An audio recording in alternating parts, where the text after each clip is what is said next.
I Nirvana sono un trio proveniente dalla periferia di Seattle, Washington. Kurt alla chitarra e voce, Chris al basso e Chad alla batteria. Per comprendere Kurt Cobain bisogna capire l'ambiente in cui è nato, Aberdeen, Washington. Un luogo nuvoloso e piovoso, c'è fango nelle strade a causa di tutti i camion, gli edifici sono tutti piuttosto sporchi, un posto insomma in cui la cosa migliore che puoi fare è andartene. È lì che Kurt Cobain è nato il 20 febbraio 1967. I suoi genitori erano Donald, un meccanico, e Wendy, una casalinga. Mia madre era sempre fisicamente affettuosa con me. Ci baciavamo sempre per salutarci e ci abbracciavamo. Era davvero bello. Sono sorpreso nel scoprire che tante famiglie non sono così, raccontò poi Kurt. Erano tempi piuttosto felici. Felici era proprio la parola perfetta per descrivere l'infanzia di Kurt.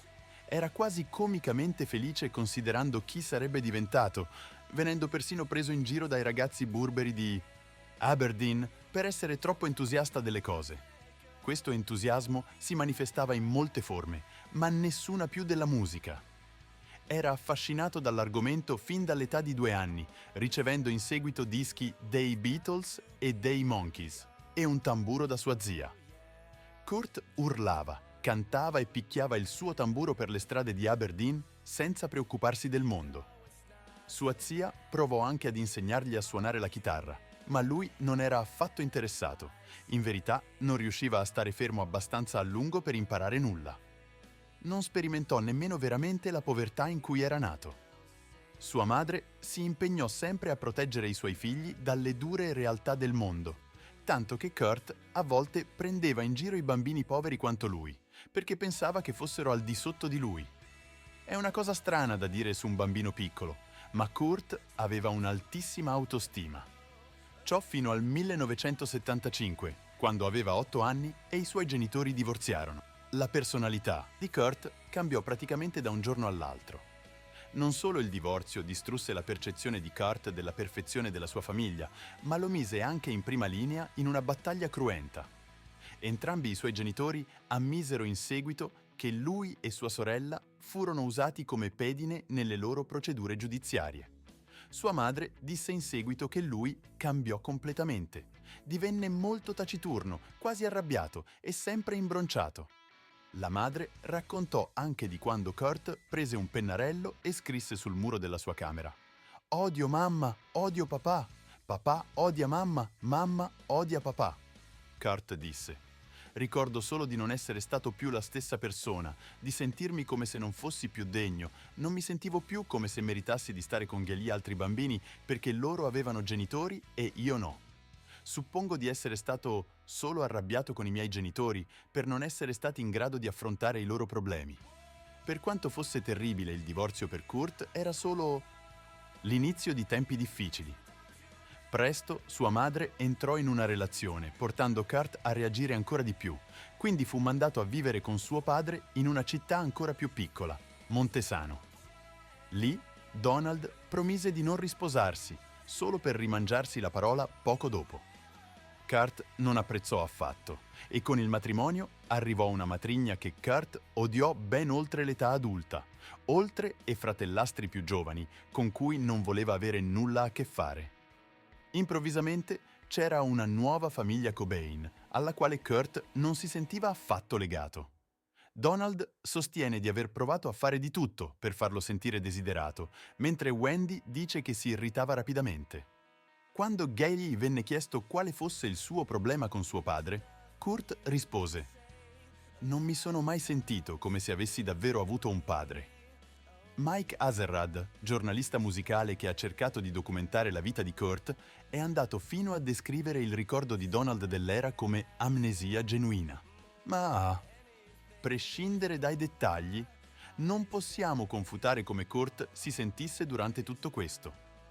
Già isolato dalla vergogna, si sentiva rifiutato dalla sua stessa famiglia, mentre sviluppava ancora interessi per l'arte e la musica, che la maggior parte delle persone non poteva apprezzare, soprattutto suo padre, il cui amore per lo sport era così forte da essere una delle ragioni per cui Wendy lo lasciò. Tuttavia, Donald aveva una sorprendentemente collezione di musica, dopo che era stato in qualche modo convinto ad unirsi al Columbia Record Club, un servizio che incoraggiava le persone ad acquistare dischi e cassette per un penny ogni mese. Nuova musica di Led Zeppelin, Aerosmith, Black Sabbath, Queen. Casualmente Kurt entrò nel nascondiglio e se ne innamorò. Dopo anni di amarezza, finalmente trovò gioia a casa di suo padre. Poi, però, suo padre lo cacciò. Semplicemente Donald non poteva gestire il figlio sempre più ribelle. Kurt saltava la scuola, rifiutava di fare i lavori domestici. Prendeva in giro il suo fratellastro minore e iniziò persino a ubriacarsi e fare graffiti. A quanto pare, il rifiuto da entrambi i genitori non aiutò, poiché veniva spedito da zia a zio a nonna, andando avanti e indietro tra Montesano e Aberdeen per anni, finché finalmente fu mandato a vivere con suo zio Chuck, un musicista, poco prima del suo 14° compleanno. Il giorno del suo compleanno, lo zio Chuck diede a Kurt la scelta tra 2 regali, una bicicletta o una chitarra. Kurt scelse la chitarra. Il giovane Cobain già faticava ad inserirsi a Montesano, ma ora, tornato nel più stressante ambiente di Aberdeen, dopo molti spostamenti tra le scuole, aveva molte ragioni per non farsi amici. Viceversa, suonava la chitarra ogni giorno dopo la scuola e prima di andare a letto. Non faceva altro che esercitarsi. Kurt non aveva mai imparato a leggere la musica. Questo amore per la musica senza troppo curarsi dei dettagli più fini si estendeva nella prossima fissazione di Kurt, il punk rock. Questo giovanotto stereotipicamente disilluso era affascinato dalle imprese dei Sex Pistols e della rivista Cream. La moda, lo stile di vita, il caos, voleva essere punk. L'unico problema era che Aberdeen non vendeva dischi punk e sicuramente non avresti sentito altro che musica country alla radio, quindi Kurt scrisse il suo punk rock. 3 accordi e un sacco di urla, come lo descriveva lui. Era come Led Zeppelin, ma era sporco e stava cercando di renderlo il più aggressivo e cattivo possibile, alzando, al massimo, il suo piccolo amplificatore. Non avevo proprio idea di cosa stessi facendo, disse poi. Alle medie, Kurt finì di nuovo a casa di suo padre a Montesano, che lo costrinse a unirsi alla squadra locale di baseball. Lì sedeva in panchina accanto a un ragazzo più grande, Matt Luken, che, sorprendentemente, condivideva il suo interesse per la musica rock, tanto che suonava il basso in una vera e propria band rock, The Melvins. Se la vita di Kurt non era già interamente incentrata sulla musica rock, The Melvins sicuramente lo portarono a quel punto. La possibilità di assistere a una vera band rock esibirsi proprio davanti a lui fu semplicemente travolgente. Molti di voi già sapranno che The Melvins sarebbero andati a diventare pionieri del grunge, ma a quel punto non erano molto più di una cover band di Who o Hendrix.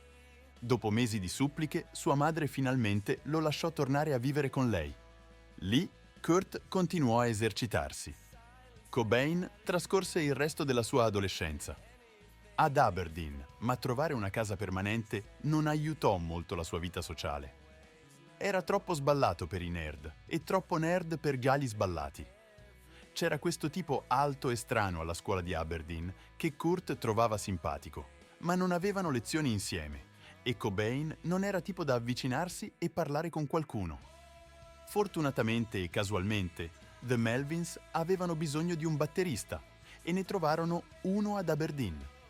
Il suo nome era Dale Grover, un ragazzo simpatico e un buon batterista. Con The Melvins di nuovo a portata di mano, Kurt divenne essenzialmente il presidente del loro fan club.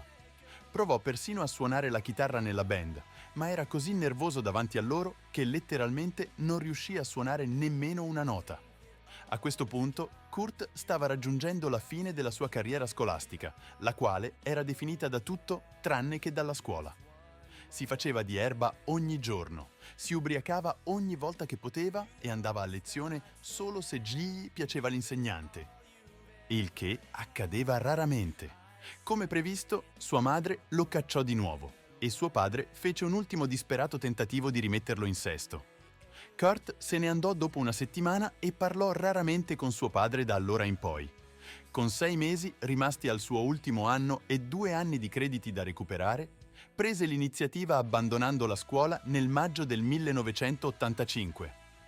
Per dirla in modo lieve, sua madre era furiosa, dicendogli chiaramente: «Se non trovi un lavoro, sei fuori. Un giorno tornerai a casa e troverai le tue cose in una scatola». Cobain non prese questa minaccia tanto seriamente quanto ci si potesse aspettare e un giorno tornò a casa e trovò le sue cose in una scatola. Kurt fu costretto a tornare proprio nella scuola che aveva abbandonato per lavorare come bidello, raschiando la gomma dai banchi che un tempo aveva messo proprio lui. Fortunatamente le cose non erano tutte negative. Aveva ancora lo spazio per le prove dei Melvins e il suo piccolo fan club. Improvvisato, popolato da perditempo di tutta la zona, proprio come lui, uno dei quali era un ragazzo piuttosto alto che aveva attirato la sua attenzione alla Aberdeen. Il suo nome era Chris Novoselic e il giovane Kurt aveva appena fatto il colpaccio. Fondamentalmente erano anime gemelle, avevano praticamente tutto in comune, dalla musica al consumo di alcol al sentirsi generalmente fuori posto. Chris era nato da immigrati croati nel sud della California nel maggio del 1965. Così, quando Chris aveva 14 anni, i Novoselic si trasferirono a nord ad Aberdeen, dove potevano permettersi una casa molto più bella a molto meno. Col tempo, Novoselic si interessò maggiormente al punk rock, il che lo avvicinò ai The Melvins, il che lo avvicinò a Kurt Cobain. Kurt fece abbastanza amicizia attraverso The Melvins e il tempismo non poteva essere migliore. Questo è il periodo in cui nacque il mito di Kurt Cobain che dormiva sotto i ponti. Fondamentalmente faceva il giro delle case degli amici, dei furgoni e dei portici. Raramente passava molto tempo su un vero divano. Comunque era molto orgoglioso di questo stile di vita, lo faceva sentire libero. Tuttavia, la nuova libertà di Kurt arrivò con altrettanti svantaggi quanto benefici, il peggiore dei quali era l'uso di droghe, o l'uso di molte nuove droghe almeno, con un'enfasi sugli oppiacei. Con il gradimento di Kurt negli oppiacei e il picco sempre crescente di una nuova sbronza, la sua frontiera finale era ovvia: l'eroina. Non sarebbe passato molto tempo prima che lo stile di vita punk rock si trasformasse finalmente nella creazione di vero e proprio punk rock, o almeno la versione di punk di Kurt. Ecco, finalmente riuscì a formare una band, chiamata Fecal Matter, con Kurt alla chitarra e voce, Dale Grover al basso e un certo ragazzo alla batteria. In quello che sarebbe diventato l'inizio di una lunga e tormentata tradizione, il batterista era solo un amico di un amico di un amico che, inevitabilmente, non soddisfaceva gli standard di Kurt e veniva escluso. Ciò non fermò i due membri rimanenti dal registrare una demo, che onestamente non suonava male. Fecal Matter non durò a lungo, ma aveva molti elementi che avremmo visto in Nirvana. Kurt cercò continuamente di coinvolgere Chris Novoselic in una band con lui, ma niente funzionò. Chris non poteva essere meno interessato, fino a che un giorno Kurt sollevò il telefono ed era Chris. «Ok, dovremmo creare una band». Il primo batterista con cui lavorarono fu Bob McFadden, che Chris ricorda solo come un tipo jock. Il seguente batterista pre-Nirvana sarebbe stato Aaron Burkhart, e questo riuscì effettivamente a suonare dal vivo. Burkhart è considerato dalla maggior parte come il primo batterista dei Nirvana per questa ragione, ma non era affatto una buona scelta. Questo perché Aaron Burkhart era un autoproclamato metallaro a cui non importava molto del punk di Cobain o delle sue esercitazioni rigorose, che lo distraevano dal suo lavoro al Burger King. Quindi al suo posto arrivò Dale Grover, che si unì nell'inverno dell'87. Se vi ricordate, Dale era il batterista dei Melvins che si era trasferito ad Aberdeen e il bassista di Fecal Matter. L'uomo è un musicista eccezionale, ma scivoloso come un'anguilla a causa del suo impegno continuo con i Melvins. Quindi, non appena la band mise le mani su di lui, si misero al lavoro per registrare una demo. Kurt trovò lo studio più economico a Seattle, il Reciprocal Recording. Grazie al fatto che la band aveva catturato un batterista rispettato, riuscirono persino ad avere Jack Endino, una leggenda locale, per aiutarli come ingegnere e produttore non ufficiale. In totale registrarono 10 canzoni in 6 ore, con Kurt che completava tutte le sue parti vocali in una sola volta, e il tutto costò alla band solo $152. Dopo aver completato la demo, c'erano buone e cattive notizie. La cattiva notizia era che l'anguilla era finalmente sfuggita dalle loro mani e Dale Grover se n'era andato. La buona notizia era che Jack Endino era molto colpito.